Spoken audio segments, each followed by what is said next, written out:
Hoje vamos falar de Morgan Killer Doll, um filme de terror de 2025, dirigido pelo Joseph Prentice e produzido pela The Asylum, aquela famosa fábrica de mockbuster que adora pegar carona em sucessos de Hollywood, e dessa vez o alvo é a Megan, o hit de 2023, sobre a boneca assassina movida à inteligência artificial. Mas será que Morgan consegue entregar algo além de uma cópia barata, ou será que temos aqui uma surpresa? Bom, eu já adianto para vocês que isso aqui é uma verdadeira bomba das grandes. E antes de entrar na análise propriamente dita, vamos contextualizar porque Morgan Killer Doll é um filme que já nasce com um rótulo de mockbuster, uma estratégia clássica da The Asylum de surfar na onda de blockbusters, e quando Megan explodiu em popularidade com a sua mistura de terror, suspense e um toque de humor ácido, era questão de tempo até que uma versão low profile dela aparecesse. O filme, lançado digitalmente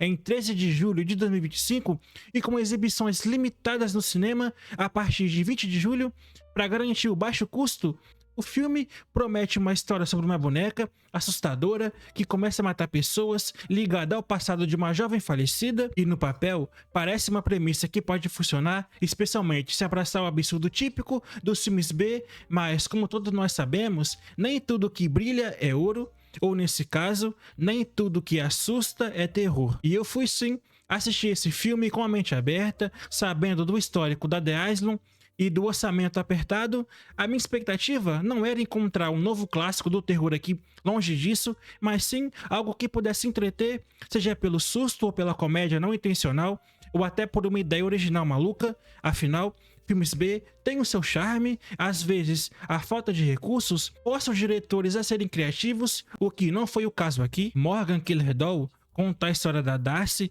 feita aqui pela Kyla Fields, uma jovem apaixonada pela sua melhor amiga, Astrid, feito pela Sarah Camini, e o problema é que Astrid não corresponde aos sentimentos da Darcy, o que cria um drama emocional que tenta dar profundidade para a trama, quando uma boneca, a Morgan do título, começa a eliminar pessoas conectadas ao passado de uma mulher morta. O caos se instala, e essa premissa sugere que a boneca esteja ligada a temas de vingança e luto, o que poderia render uma abordagem psicológica interessante, mas na prática o filme tropeça feio ao tentar equilibrar esses elementos, e o roteiro, que também é escrito pelo Joseph Prentice, é o primeiro grande problema. A narrativa é cheia de furos. Por exemplo, a origem da boneca é explicada aqui de forma tão vaga que você termina o filme sem entender direito como ela está envolvida ou por que ela tem essa obsessão por matar.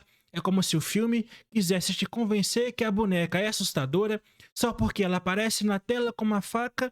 Não há construção aqui de mitologia ou um contexto que dê peso para a ameaça. E em Mega, por exemplo, a boneca tinha uma lógica interna. Ela era uma IA com uma programação deturpada, o que dava sentido para as ações. Aqui, Morgan parece agir por puro capricho do roteiro. Além disso, o filme tenta misturar drama romântico com terror slasher, mas nenhum dos dois gêneros é bem desenvolvido. A relação entre a Darcy e a Astrid, que deveria ser a parte emocional da história, é tratada de forma superficial, e as cenas de diálogo entre as duas são tão mal escritas que são como algo tirado de uma novela adolescente dos anos 90.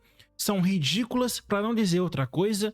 Frases como "você é minha melhor amiga, mas eu quero mais" são entregues sem nenhuma sutileza, e a química entre as atrizes é praticamente inexistente. Isso faz com que o espectador não consiga se conectar com as protagonistas, o que é fatal para um filme que tenta vender uma história de amor não correspondido. E no lado do terror, Morgan também deixa muito a desejar. As cenas de morte são pavorosas e carecem de criatividade. A maioria segue aquele padrão clássico do slasher: alguém tá sozinho, ouve um barulho, a câmera faz um close no rosto assustado e a boneca aparece pro ataque. Não tem tensão nenhuma aqui bem construída, e os sustos são do tipo jumpscare barato, daqueles que dependem de um som alto para te fazer assustar, e depois do terceiro susto genérico, você já tá imune. O filme também não sabe se quer ser sério ou se quer aquela vibe exagerada e divertida dos filmes B. Ele fica num limbo estranho, nem assustador o suficiente para ser terror, nem engraçado o suficiente para ser uma paródia. E o diretor, que já dirigiu outros filmes da The Asylum, não consegue elevar o material acima das limitações do orçamento. A direção é sem inspiração nenhuma, as cenas são filmadas de forma básica, com enquadramentos que lembram produções amadoras, e a iluminação é outro ponto fraco, muitas cenas escuras, parecendo mais um erro técnico do que uma escolha estilística para criar atmosfera, e em alguns momentos é difícil até enxergar o que está acontecendo na tela. Já a cinematografia, como foi apontada por algumas críticas na internet, realmente parece um projeto de escola de cinema. Há uma falta de cuidado com a composição visual que deixa o filme com cara de produção caseira. Por exemplo, em uma cena que a Morgan persegue uma vítima em uma casa, a câmera treme de forma desajeitada, como se o operador estivesse correndo atrás dos atores sem o plano claro, e isso tira qualquer senso de imersão. E a trilha sonora, gente, é outro elemento que decepciona. Em vez de criar uma atmosfera inquietante, a música genérica, com aquele sintetizador barato que parece saído de um banco de som grátis, não há um tema marcante para a boneca, algo que a Megan fez tão bem com a sua trilha eletrônica e dançante. Aqui, a música não adiciona em nada para a experiência, na verdade, às vezes até atrapalha, porque ela é alta demais e desconecta o espectador da ação, e os efeitos especiais são, sem surpresa nenhuma, muito limitados. A boneca Morgan até tem um design razoável, com um rosto que mistura fofura e ameaça, mas os movimentos dela são claramente artificial. Em várias cenas, você consegue perceber que é uma pessoa fantasiada ou um boneco sendo manipulado, o que quebra a ilusão. E para um filme que depende tanto da presença da boneca, era essencial investir um pouco mais na qualidade da animatônica, ou pelo menos usar a edição para disfarçar as limitações. E o elenco, que coisa horrorosa, gente. É constrangedor as atuações aqui.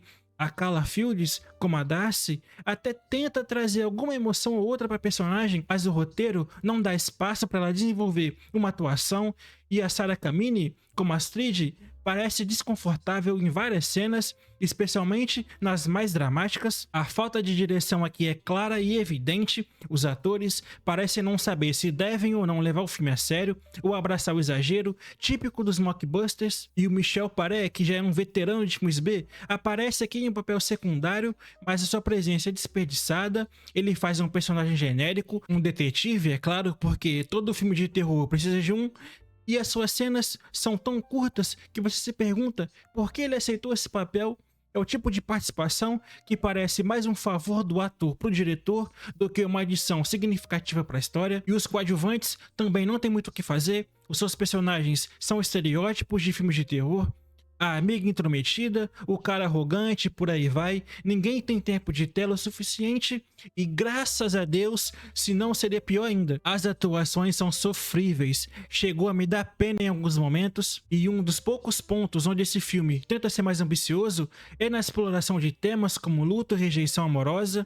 A ideia de uma boneca que age como um agente de vingança para uma mulher morta poderia ser interessante, especialmente se o filme mergulhasse de cabeça na psicologia dos personagens, mas como eu já mencionei, o roteiro não tem paciência para desenvolver essas ideias. O luto da Darcy é mencionado, mas nunca é explorado de forma profunda. A rejeição da Astrid é tratada como um gatilho para ação, mas sem nuances ou camadas que fazem o espectador se importar. E há também uma tentativa de comentar sobre obsessão e a linha tênue entre amor e posse, mas isso fica perdido em meio a cenas de violência maquiadas e diálogos horríveis. O filme tinha potencial para ser uma crítica pro gênero de boneca assassina, brincando com os clichês de Chuck ou da própria Megan, mas ele nunca abraça essa abordagem de forma consistente, o que é uma pena, porque um mockbuster funciona muito melhor quando sabe que é uma paródia e se diverte com isso. E é impossível falar desse filme sem comparar com a Megan,